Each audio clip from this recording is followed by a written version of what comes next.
This video has been complicated by the fact that I've got the laptop with the webcam resting on my knees, which means lots of wobble happening in one video. Apparently I'm developing allergies to my cat, which is over in the corner there. And so I keep making like weird gargling noises, which is not pleasant on a video.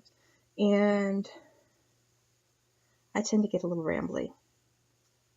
So here is the shorter, hopefully less wobbly version of this video. Things that I would like to talk about. First of all, I got a new laptop. Love my new laptop. It's not really a laptop, it is a Ultrabook. Ultrabook means that it can work as a laptop, or it can work as a like tent style display with a touchscreen, or I can flip it all the way over and it can work as a tablet, touchscreen tablet. So I tend to use it most of the time as a laptop, but it works really well in any format that I have it. So this is probably the most expensive computer I've ever owned, but I had a bad habit of buying $200 or $300 Walmart crap tops, and then, not surprisingly, they would crap out on me after a year. And I'm theoretically a web professional, so I figured it was finally time to actually buy a professional machine. So been very happy with it. I spent like a half an hour in Best Buy testing out the keyboards because I have tiny, tiny hands. And this was the one that was the most comfortable for me. And it also, I really liked the flipping thing. That's a technical term. It's the flipping thing. Anyways, currently working on the rewrites and expansion of Bitter Cold. Bitter Cold was my 20,000 word novella, which was a steampunk retelling of the Snow Queen. I've written about it on my blog. It was originally published in Once Upon a Clockwork Tale as part of 4 different stories that were based on classic fairy tales in a steampunk context. Since then, I have written lots more steampunk fairy tales in my Clockwork Republic series, and I've recently gotten the rights back to Bitter Cold. Bitter Cold really always felt to me like it was a story that was bigger than a novella. And now I'm getting the opportunity to expand it out to a full novel, and I'm really excited about it. The process has taken me a little longer than I was expecting, just because it's very complicated. It's actually, I think, more complicated to take an existing story, break it apart, and then put it back together bigger than it would have been to originally write the story at this length. It's very similar to the process that I went through with Mirrors and Magic. With Mirrors and Magic, my original edit was 40,000 words.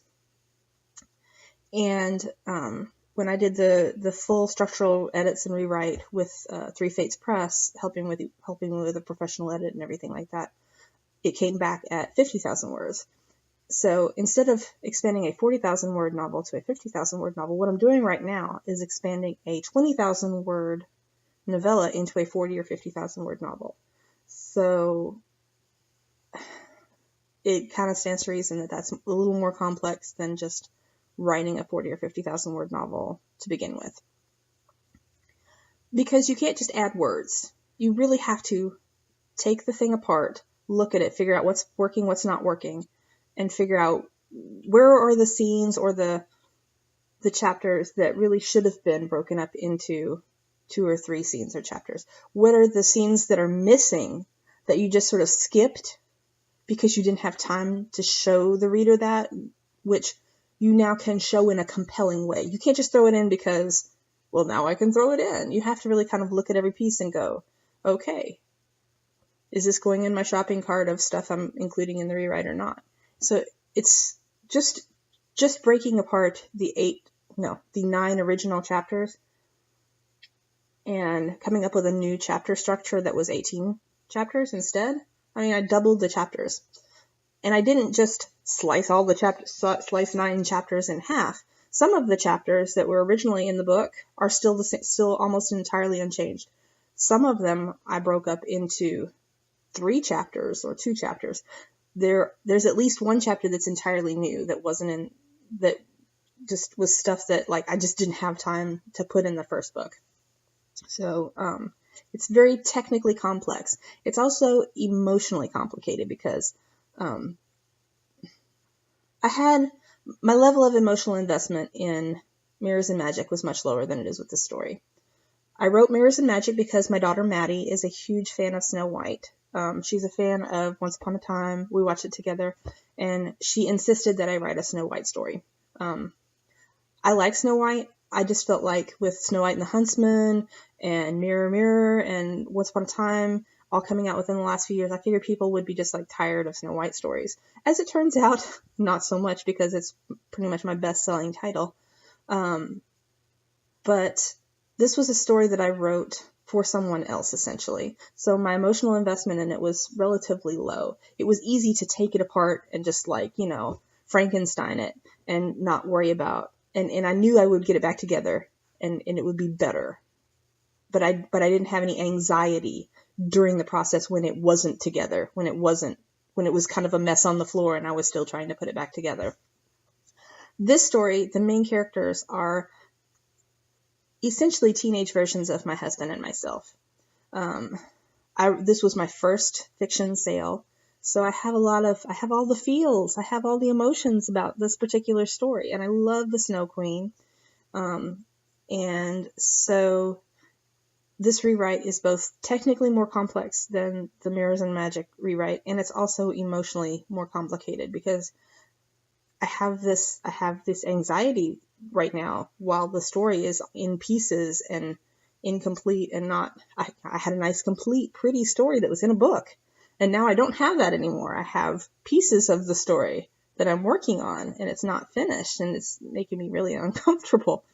So, I still hope to have it done by July because I want to have my Christmas in July sale where I have a Snow Queen story and a Snow White story available for you in July. I've also got the cover finished, and I'll probably do a reveal of that sometime soon. It's my favorite cover, honestly, of any of the books that I've done so far.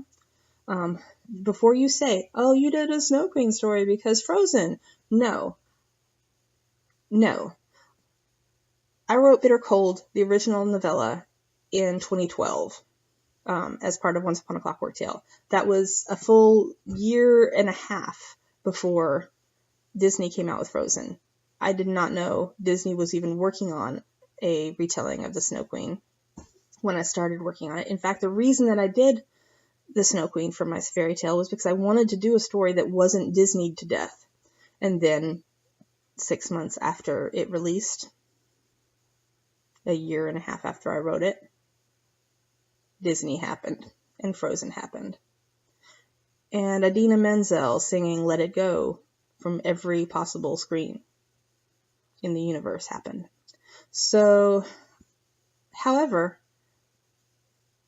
I would not be a good business person or a good writer if I did not take advantage of the fact that Snow Queens are suddenly hot. And it's a good story, and it deserved to be expanded, and it deserved to get the full novel treatment. So I'm very excited about it. That's really all I've got to say right now. I've got some other works in progress, but I'll probably talk about those in a different video. And I have a picnic to get to with the lovely and talented Red Tash, aka Leslie Tash, aka good friend. And that's about it. Have a good weekend. Enjoy your holiday.